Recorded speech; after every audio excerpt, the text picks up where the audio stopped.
Thank you for joining me again. I really enjoy our times together when we share the word together like this.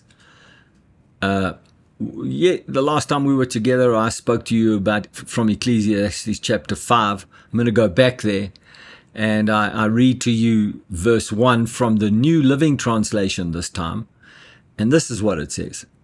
As you enter the house of God, keep your ears open and mouth shut. It is evil to make mindless offerings to God.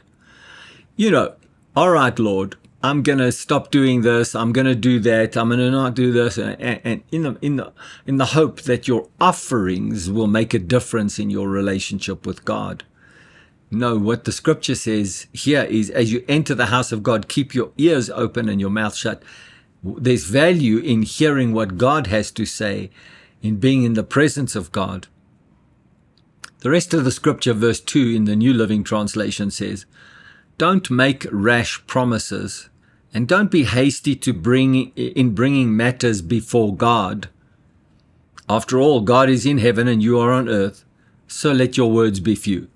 Well, if you're a born-again Christian, then God is in heaven, will always be in heaven, but he will also be in you. But the principle of what he's saying here is, let your words be few. In other words, let your words about your life, about your stuff, let it be few. Rather keep your ears open and hear what God has to say. And I really like what the Living Translation says in verse 3. I'm going to just read the Amplified version to you again so that we have the context in what we were talking about last. For a dream comes with much business and painful effort, and a fool's voice with many words. In other words, the contrast there is between business and effort versus just many words. The New Living Translation says, too much activity gives you restless dreams. Too many words makes you a fool. This puts a slightly different slant on it, but it really is in context with the rest of the beginning of the scripture. In other words, listen when you go into the house of the Lord. Don't speak too many foolish words. Don't make promises and make sacrifices that think that that's going to make a difference between you and your relationship with God. Then verse 3, too much activity gives you restless dreams.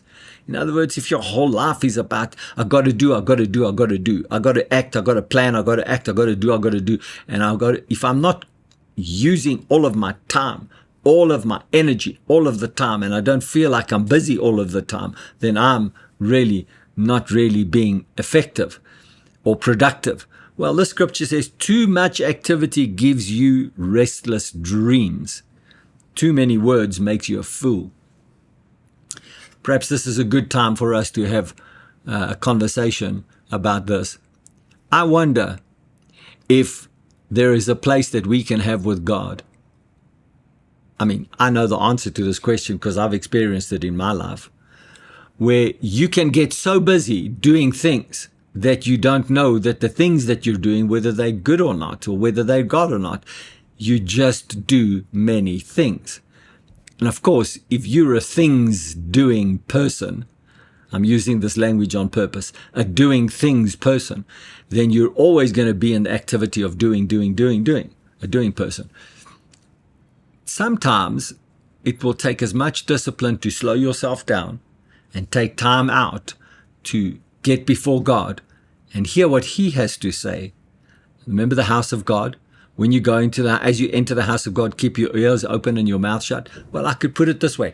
As you have time with God, as you are in preparation with God, living your life before God, maybe it's a good time to keep your mouth shut. Maybe it's a good time to just slow down the activities a little bit and hear what God has to say. Isn't it better to do one thing that God says than to do 100 things that you say?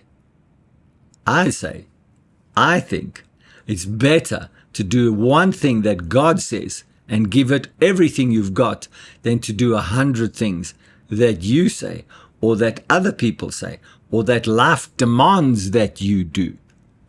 I think based on this scripture, and we're going to look at Proverbs when we come back next time. We're going to look at Proverbs.